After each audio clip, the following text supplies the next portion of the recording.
देवभूमि उत्तराखंड में आस्था का महाकुंभ शुरू हो चुका है। यमुनोत्री और गंगोत्री के कपाट खुलने के साथ ही चारधाम यात्रा का शंखनाद हो चुका है, लेकिन सबकी निगाहें अब टिकी हुई हैं हिमालय की गोद में बसे बाबा केदार के धाम पर, जहां पर 51 क्विंटल फूलों से सजी केदारपुरी भक्तों के स्वागत के लिए दुल्हन की तरह तैयार है। इस रिपोर्ट में देखिए।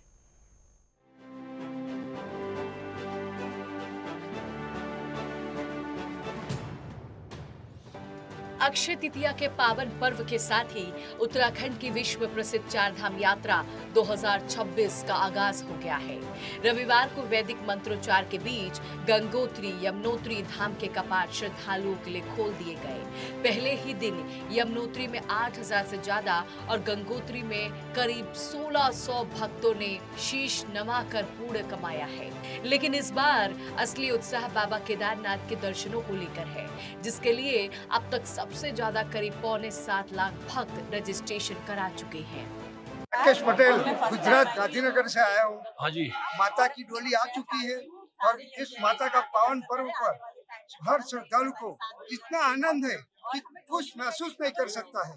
देश विदेश से भाविक भक्त आ चुके हैं और माता का पावन पर्व का द्वार 12 बजे खुलने वाला है। अभी डोली आ चुकी है माता की। क्या मैसेज देना चाहेंगे आप उन लोगों को? हर भक्तों को मैं इतना मैसेज देना चाहता हूँ कि वो पावन पर्व पर आप सब आए और उसका आनंद ले, माता जी का दर्शन करें और उसका आशीर्वाद पालन करें। ऐसा लग रहा है आप गंगोत्री धाम में पहुंचे हैं,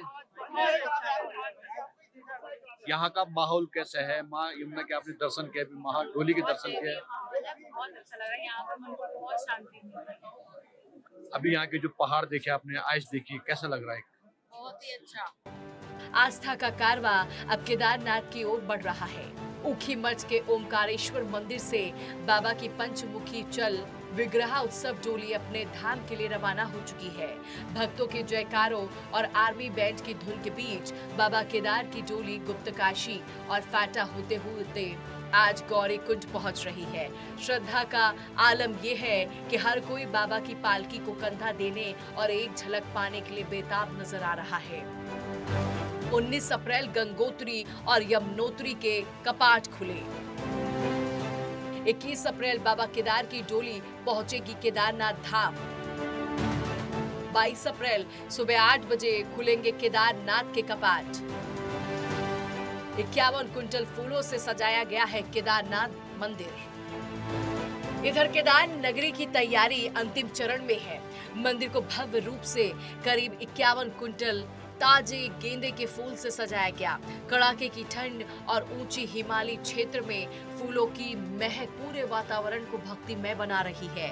प्रशासन से लेकर मंदिर समिति तक रात दिन तैयारियों में जुटा है, ताकि 22 अप्रैल की सुबह जब 8 बजे कपाट खुले तो भक्तों को देवलोक सा अनुभव हो। जैसे जैसे कपाट खुलने की घड़ी नजदीक आ रही है, वैसे वैसे केदारपुरी में बम बम बोले की गूंज तेजी होती जा रही है। अब बस इंतजार है उस पल का जब बाबा केदार अपने भक्तों को दर्शन देंगे। डेस्क रिपोर्ट नेटवर्क 10 के लिए।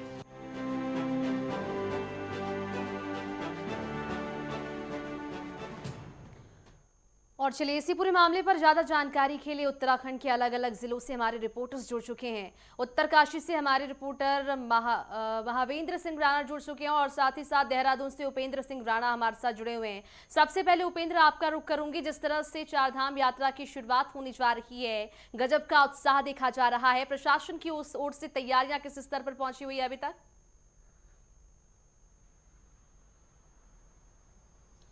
देखिए, चारधाम यात्रा की शुरुआत कल से हो चुकी है। गंगोत्री यमुनोत्री के धाम जो है वो कल खुल चुके हैं श्रद्धालुओं के लिए और कल जो है बाबा केदार के कपाट जो है वो खुलेंगे।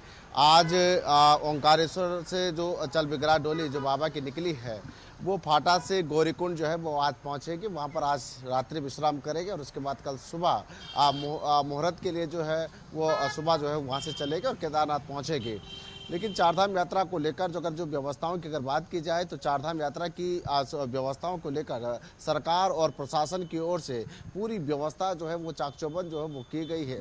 सरकार और प्रशासन की ओर से ये दावे किए जा रहे हैं कि तमाम जो व्यवस्थाएं जो है वो की गई है, श्रद्धालुओं को जो है सुविधाएं बेहतर मिल सके, इसको लेकर बेहतर व्यवस्थाएं जो है वो की गई है।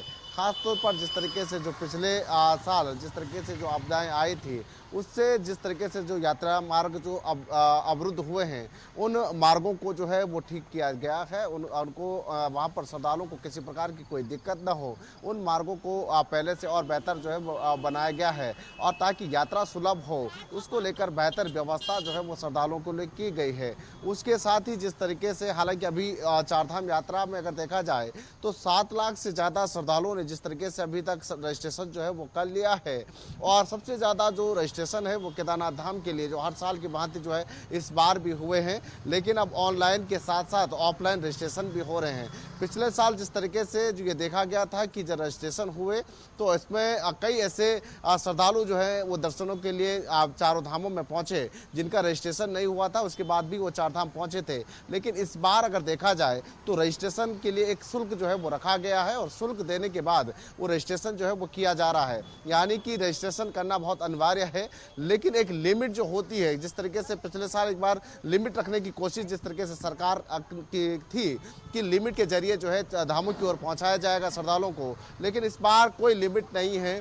जितने श्रद्धालुओं का रजिस्ट्रेशन एक दिन में के लिए होगा, वो सभी श्रद्धालु जो है वो दर्शन के लिए, चाहे वो गंगोत्री हो, यमुनोत्री हो, केदारनाथ हो, बद्रीनाथ हो, तमाम धामों में जो है वो जा सकते हैं। कोई लिमिट जो है वो नहीं रखा गया है, और पूरी तरीके से सरकार और प्रशासन की ओर से ये दावा किया गया है कि तमाम जो व्यवस्थाएं हैं, स्वास्थ्य सुविधाओं से लेकर तमाम रास्तों में जो है पूरी सुविधाएं जो है वो श्रद्धालुओं को मिलेगी, और आरामदायक जो है सफ़र जो है वो रहने वाला है। श्रद्धालुओं के लिए तमाम सारी व्यवस्थाएं जो है वो धामों में रहने वाली है। जो GNVN के जो होटल्स हैं या जिस तरीके से जो टेंट वहाँ पर लगाए जाते हैं, वो उनकी बुकिंग्स जो है वो लगातार चल रही है। वहाँ पर भी ये देखा जाए उनकी भी बेहतर व्यवस्थाएं जो है केदारनाथ धाम से लेकर गंगोत्री धाम तक जो है वो की गई है। साथ ही जो होटल्स हैं, जो जगह जहाँ पर जो है श्रद्धालुओं को रुकना है, वो भी बेहतर तरीके से जो है वो बनाए गए, चाहे वो होम स्टे हो, तो तमाम सारी जो व्यवस्थाएं हैं प्रशासन की ओर से जो है वो की गई है। जी बिल्कुल, तो प्रशासन के स्तर पर तमाम तरह की व्यवस्थाएं की जा रही है। जिस तरह से 22 अप्रैल से चारधाम यात्रा की शुरुआत होने वाली है, और प्रशासन भी अपने स्तर पर पूरी तरह से अलर्ट मोड पर है। और इसी बीच उत्तरकाशी से हमारे संवाददाता महावीर सिंह राणा भी जुड़े हुए हैं। महावीर, जिस तरह से चारधाम यात्रा की शुरुआत होने जा रही है, उत्तरकाशी की अगर हम बात करें तो वहां पर किस तरह की व्यवस्था आप देख पा रहे हैं? प्रशासन की ओर से श्रद्धालुओं के लिए किस तरह की व्यवस्था की गई है?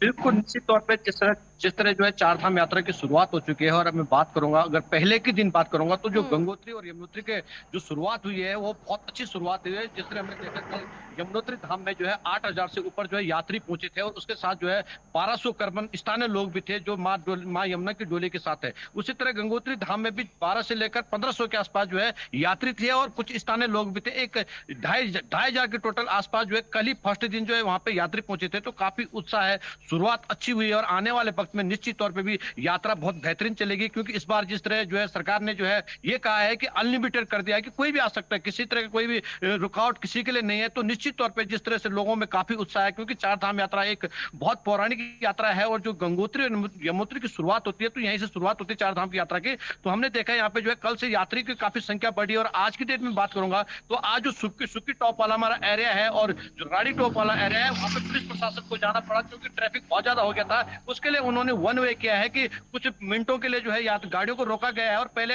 आने वाले गाड़ियों को जो है जाने दिया जा रहा है, फिर जाने वाली गाड़ियों के लिए आर पार किया जा रहा है। इसी तरह मैं बात करूंगा गंगोत्री में भी जो है वहां पे हमने देखा है जो पुलिस प्रशासन ने पूरी तरह से मुस्तैद है। हाईटेक कैमरों की व्यवस्था की गई। इस बार जो है हाईटेक ड्रोन कैमरे लगाए गए हैं कि अगर किसी तरह की असुविधा होती है तो किस तरह से उससे निपटना है।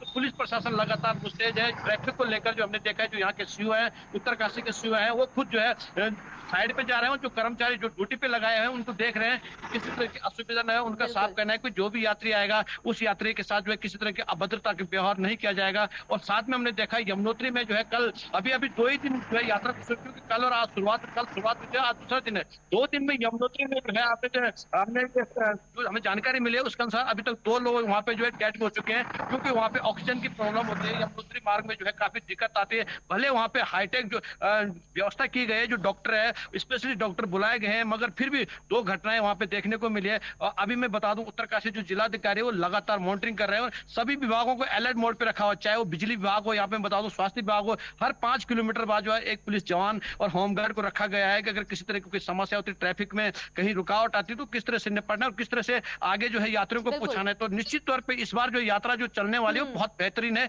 जिस तरह जो सरकार ने जो है मुहैया खोला कि पूरी यात्री आ सकते हैं, किसी तरह की कोई रोक नहीं है, तो बिल्कुल निश्चित तौर महावीर, पर जिस जो तरह यात्रा से करोड़ों चलेगी। की संख्या में चारधाम यात्रा में यात्रीगण जो है वो शामिल होते हैं, ऐसे में काफी भीड़ देखी जाती है, ट्रैफिक जाम की समस्या लोगों को देखनी पड़ती है। तो इस बार ट्रैफिक जाम की समस्या से निजात दिलाने के लिए प्रशासनिक स्तर पर किस तरह की व्यवस्थाएं की गई है? क्या कोई एडवाइजरी इसके लिए जारी की गई है, कोई डायवर्जन? बिल्कुल, उसका एक मैं बता दूं, जिस तरह जो पिछली बार आपदा आई थी तो उसके कारण जो है कई जगह जो है रोड वास हो चुकी थी, और जिस तरह हमने देखा कि उत्तरकाशी से लेकर भैरव घाटी तक जो 80 किलोमीटर का एरिया है वो काफी नाजुक है और वो बहुत सांकड़ा रास्ता है।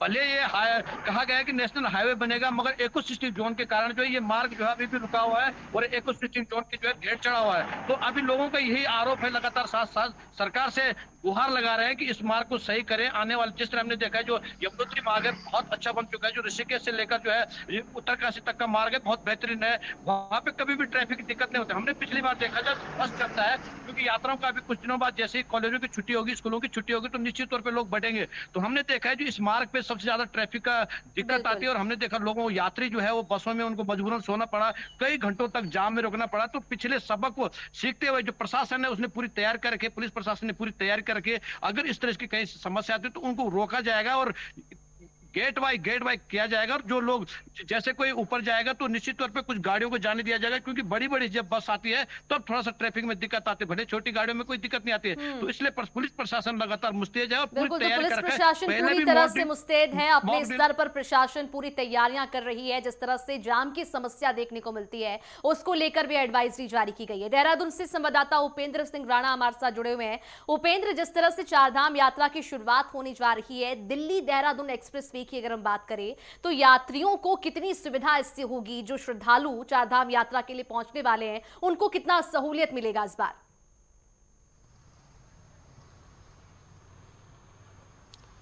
देखिए बिल्कुल, जो जिस तरीके से जो दिल्ली देहरादून एक्सप्रेसवे जो खुला है, जिसका शुभारंभ जो है प्रधानमंत्री नरेंद्र मोदी ने किया है, उससे ये साफ है कि काफ़ी संख्या में श्रद्धालु या यात्री जो है वो वहाँ से काफ़ी संख्या में पहुँचेंगे। और जिस तरीके का जो समय जिस तरीके से उनको लगता था वो समय जो है उनको नहीं लगेगा।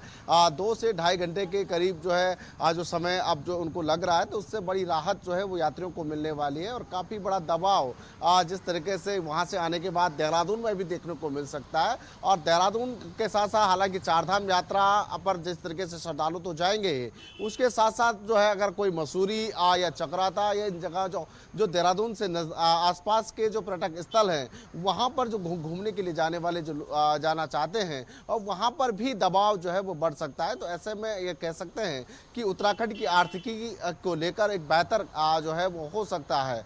और जिस तरीके से कहा जाए तो एक दूसरी ओर अगर देखा जाए तो किरायों में जो जिस तरीके से जो कमी वहाँ पर हुई है, क्योंकि जो इससे पहले जो वोल्वो का किराया 700 के करीब जो जिस तरीके से होता था वो 500 रुपये के करीब जो है वो हो चुका है। तो ऐसे में जो बसों का किराया उसमें भी जो है जिस तरीके से जो घटा है, तो ऐसे में साफ तौर पर ये कह सकते हैं कि दिल्ली देहरादून एक्सप्रेसवे के चलते जो है यात्रियों को एक सबसे बड़ी राहत जो है होगा। जेब का खर्चा भी जो है वो कम होगा, साथ ही साथ जिस तरीके से जो समय लगता था उसमें भी काफ़ी कम समय जो है वो लगने वाला है। और इसका दबाव हालांकि देहरादून में जिस तरीके देखने को मिलेगा, तो यहाँ पर भी बेहतर व्यवस्था करने को लेकर जिला प्रशासन की टीमें जो है वो जुटी हुई है, चाहे वो ट्रैफिक रूल्स को लेकर हो, तमाम सारी जो सुविधाएं हो, उनके रहने की व्यवस्था है, वो तमाम सारी जो व्यवस्थाएं हैं अब वो GNBN के होटलों से लेकर तमाम रूटों पर जो है पुलिस प्रशासन जो है वो चाक चौबंद सुरक्षा व्यवस्था जो है वो की गई है। हालांकि अभी ये 2-3 महीना काफ़ी पीक जो है वो रहने वाला है। इन 2-3 महीनों में काफ़ी संख्या में श्रद्धालु जो है वो दर्शनों के लिए पहुंचते हैं। सबसे पहले जिस तरीके से जो जब श्रद्धालु पहुंचता है तो हरिद्वार में जब ट्रेवल एजेंसियों से जब बातचीत करने के बाद वहां से जब बुकिंग शुरू होती है, तो सबसे पहले यमुनोत्री में दर्शन करने के बाद वो गंगोत्री जाते हैं, और गंगोत्री से केदारनाथ, और केदारनाथ से बद्रीनाथ में अंतिम समय पर जो है वो दर्शन करते हैं। तो ऐसे में इन चारों धामों के दर्शन करने को लेकर जो एक रूट मैप जो तैयार किया जाता है, तो तो उससे हरिद्वार देहरादून में भी ट्रैफिक का दबाव और ऋषिकेश में ट्रैफिक का दबाव जिस तरीके से जो बढ़ जाता है उसको बेहतर बनाने को लेकर पुलिस प्रशासन की टीमें भी पूरी तरीके से चौकस है कि कैसे व्यवस्थाएं जो है वो की जानी है और यात्रा रूटों पर भी तमाम सारी जो व्यवस्थाएं हैं वो की गई है। साथ ही साथ वो उन नेक पॉइंटों को भी देखा जा रहा है कि जहां पर भूस्खलन की स्थिति जो है वो बनती है, जहां पर जाम की समस्याएं जो है बनती हैं, उस पर खुद मुख्यमंत्री पुष्कर सिंह धामी ने जिस तरीके से जो निरीक्षण रुद्रप्रयाग से लेकर गुप्तकाशी तक किया था और अन्य मार्गों पर भी लगातार वो निरीक्षण जो है चार धामों को लेकर जिला प्रशासन की जो टीमें हैं वो जिस तरीके से कर रहे हैं, तो इससे साफ तौर पर नजर आता है कि पूरी तरीके से सरकार संवेदनशील है। उसके साथ साथ प्रशासन भी पूरी तरीके से जो है चौकस है, क्योंकि उत्तराखंड की जो आर्थिकी है वो तीर्थाटन और पर्यटन से जुड़ा हुआ है। तो ऐसे में इस बार भी सरकार ये मान के चल रही है कि 50 लाख से ऊपर जो है इस बार भी श्रद्धालु जो है बिल्कुल, तो 50 लाख से ऊपर इस बार भी श्रद्धालु आने की उम्मीद लगाई जा रही है। प्रशासनिक स्तर पर तैयारियां जोरों शोरों से की जा रही है, क्योंकि 22 अप्रैल को बाबा केदारनाथ के कपाट खुल जाएंगे और श्रद्धालुओं के लिए तमाम तरह की व्यवस्थाएं की जा रही है। हमारे साथ जुड़ने के लिए आप दोनों का बहुत शुक्रिया।